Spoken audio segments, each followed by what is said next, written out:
Assalamualaikum warahmatullahi wabarakatuh. Kita awali edisi kali ini dari berita tentang Presiden Jokowi yang melakukan peletakan batu pertama dalam pembangunan training center Timnas Indonesia di IKN. Tapi di sini kita nggak akan bahas itu ya, itu nanti urusannya masuk ke jalur politik lagi. Kita akan bahas dana yang dipakai.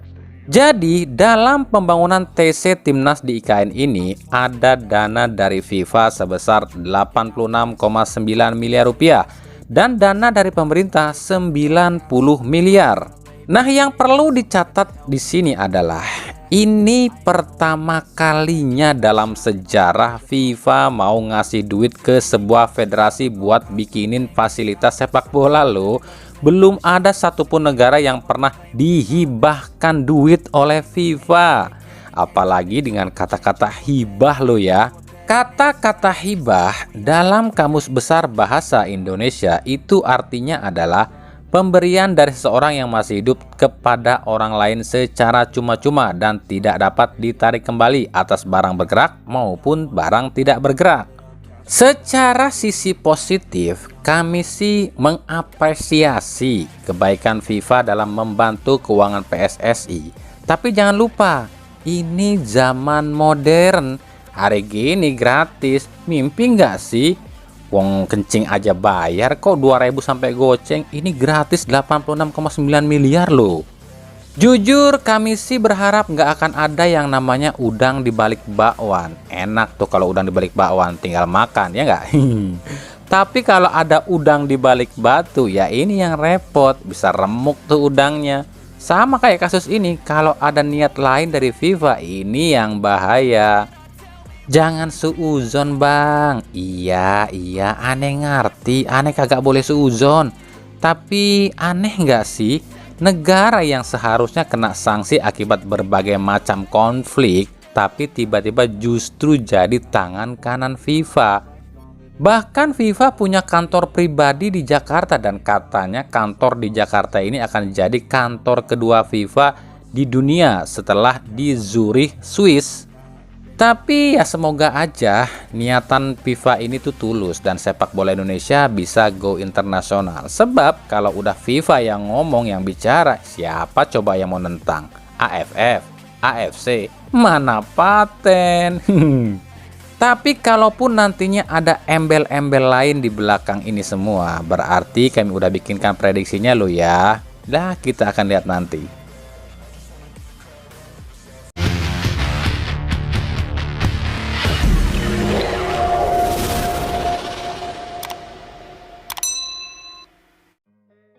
Nah, kalau training center tim nasional Indonesia ini di IKN, ya masa nggak punya stadion sendiri sih di IKN? Masa stadionnya masih pakai GBK? Jauh amat ya. Latihan di Kalimantan, main di Jakarta. Lalu, kira-kira nih ya, stadion mana yang layak dijadikan stadion utama di IKN? Jika melihat posisi IKN di Kalimantan Timur, ada 4 stadion yang bisa saja dipugar dan dijadikan sebagai stadion utama IKN.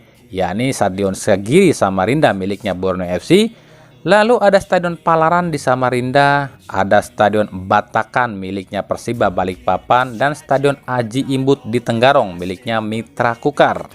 Nah, menurut kalian tim mana nih yang pantas jadi tim ibu kota baru menggantikan Persija Jakarta di IKN? Patut diingat, selain ada Borneo FC, Persiba Balikpapan, Persisam, dan Mitra Kukar, ada loh klub Liga 2 yang namanya Nusantara United yang asli sekarang bermarkas di IKN ya, meskipun saat ini bermarkas di Boyolali. Tapi target utama Nusantara United ini jelas, ingin jadi the next Persija yang jadi tim ibu kota. Dan katanya tim yang dimiliki oleh anak musisi Ahmad Dhani ini akan bekerja sama dengan pemerintah di IKN untuk membangun sebuah stadion termegah se-Asia di IKN yang dengan nama Stadion Garuda Indonesia alias SGI yang kabarnya akan menelan biaya pembangunan sebesar 50 triliun rupiah. Jika rencana pembangunan Stadion Garuda Indonesia ini terrealisasi, dengan kapasitas 120.000 penonton, maka stadion ini akan menjadi stadion terbesar kedua di dunia setelah Stadion Rungrado di Korea Utara yang berkapasitas 150.000 penonton. Tapi kami pastikan ini semua masih sebatas rencana, dan kalaupun rencana ini direalisasikan, itu kelarnya juga masih cukup lama, sekitar tahun 2030-an baru kelar lah. Dan semoga aja ini terrealisasi ya, dan semoga aja rencana ini nggak direcokin oleh para mafia yang haus akan duit.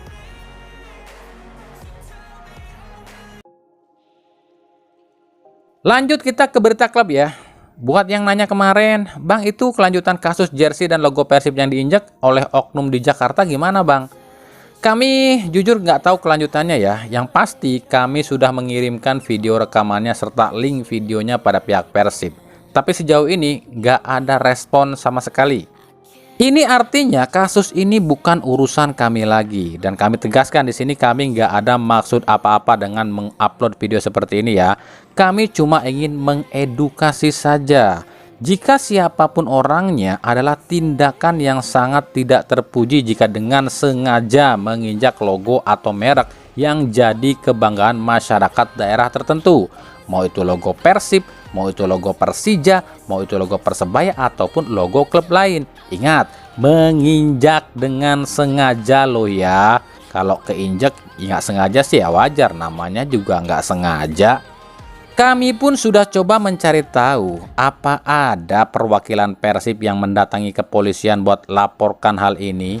Tapi dari semua informan kami di Bandung, tak ada satupun yang melihat perwakilan Persib mendatangi kepolisian sejauh ini loh ya. Jadi ya kami udah no komen deh soal ini. Wong si pemilik hak cipta logonya aja cicing wae kok.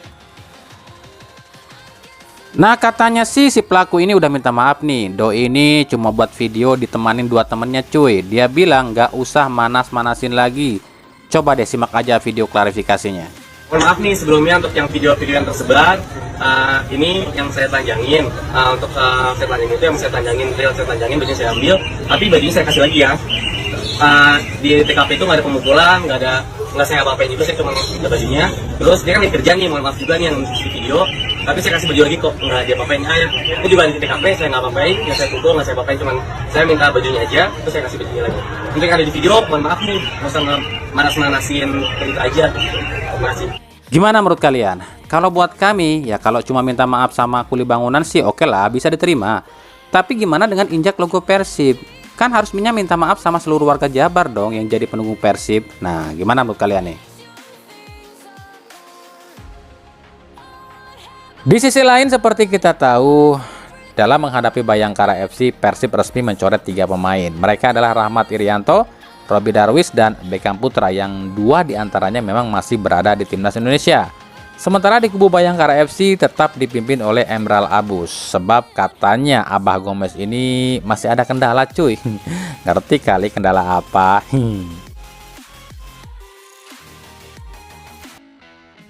Dari Bali United. Nah, kemarin kan ramai nih beredar kabar jika Wiljan Pluim akan merapat ke Persib Bandung. Hal ini didasari beberapa faktor seperti koneksi Belanda dengan beberapa pemain Persib dan juga adanya mantan pelatih PSM di Persib. Kabar terbaru yang kami dapat, pihak Bali United rumornya, ingat rumornya loh ya, akan memberikan bantuan dana atau bahkan mungkin sudah memberikan bantuan dana pada pihak PSM Makassar demi mengatasi kesulitan keuangan PSM. Tapi imbalannya PSM harus lepas Pluim ke Bali United. Hal ini terbukti dengan Pluim memilih membawa keluarganya tinggal di Bali dan membeli rumah di Bali. Bahkan bukan cuma Pluim, tapi nama Maklok, Ezra Walian, serta Nick Wipers pun kabarnya akan dibajak dan dikumpulkan di Bali United. Ingat, ini masih sebatas rumor loh ya. Dan tentu saja faktor Robert Rene Arbet lah yang mendasari 5 pemain Belanda ini gabung ke Bali United. Lah, emang ada apa dengan Robert Rene Arbet? Stefano Cugura cuma diberikan waktu hingga paruh musim oleh Semeton Dewata. Jika di paruh musim ini Bali United gagal finish di 10 besar, Teko harus hengkang secara otomatis. Dan tentu saja nama Robert Rene Albert pun paling santer akan menukangi tim Bali United. Dengan dana yang berlimpah yang dimiliki oleh Bali United, bisa saja Bali United ini membayar kompensasi kontrak Robert Rene Albert yang masih tersisa di Persib hingga 2025. Dan akhirnya datanglah dinasti Belanda ke Bali United. Dan jika benar Robert Rene Albert dan kolega ke Bali United, maka era dinasti Persija KW dengan Stefano Cuguranya akan lenyap di Bali United dan digantikan era Belanda Persib KW dengan adanya sejumlah ex pemain Persib di Bali United. Nah, kita tunggu saja ya benar atau tidaknya rumor ini.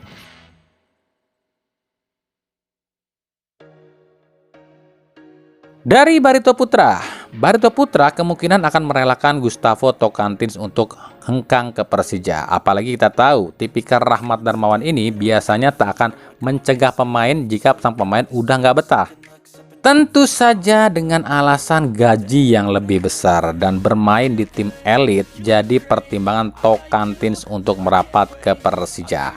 Untuk menggantikan Tocantins, satu nama pun terpantau sudah mulai mendekat dengan Barito. Ia adalah ex pemain Persija, Osvaldo Hai. Valdo terpantau memfollow akun Instagram Barito Putra. Berarti jika benar Valdo ke Barito dan Tocantins dilepas, otomatis RD cari striker asing baru nih di lini depan. Coba tebak, siapa yang kira-kira diincar RD? Andai Tocantins dilepas lo ya. Menurut kami ada 3 kemungkinan yang akan dilakukan atau diambil oleh Rahmat Darmawan. Yang pertama, menukar Tocantins dengan Marco Simic. Yang kedua, Barito Putra memulangkan Rafael Silva.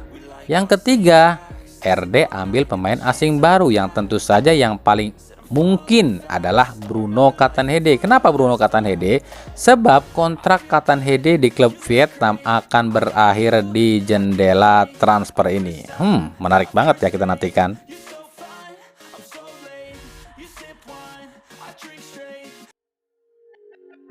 Dari Borneo FC kabarnya akan menarik kembali Matius Pato. Hal ini usai Pato dihujat habis-habisan di Cina.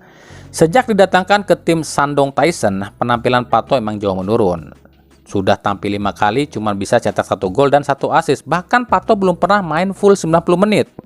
Performa buruk Pato ini membuat media Cina menghina habis-habisan Liga Indonesia. Datangnya top scorer Liga Indonesia di tim Shandong Tyson membuat keraguan di kalangan fans. Lagi pula level Liga Indonesia sangat rendah. Dia adalah pemain inti di tim dan taktik tim adalah segalanya. Ketika dia datang ke tim Shandong Tyson, Pato hanya jadi peran pendukung. Pergantian peran juga menjadi hal yang perlu diadaptasi oleh Pato. Tulis harian Cina Spot 163. Gila, cuma gara-gara satu pemain yang juga bukan pemain Indonesia, Liga Indonesia kena getahnya cuy. Dianggap sangat rendah. Untuk itu kabarnya Borneo FC akan memulangkan Pato sebagai pemain pinjaman di bursa transfer ini. Dari Liga 2, hari Jumat kemarin ada 2 pertandingan. Yang pertama Persipura Jayapura yang bermain imbang 1-1 dengan Persiba Balikpapan, di mana gol Persipura dicetak oleh Elisa Basna sementara gol Persiba dicetak oleh Septianus Aula. Lalu ada PSBS Biak yang bermain imbang 1-1 dengan Persipal Palu. Gol PSBS dicetak oleh Beto Gonçalves, sementara gol Persipal dicetak oleh Irfan Mofu.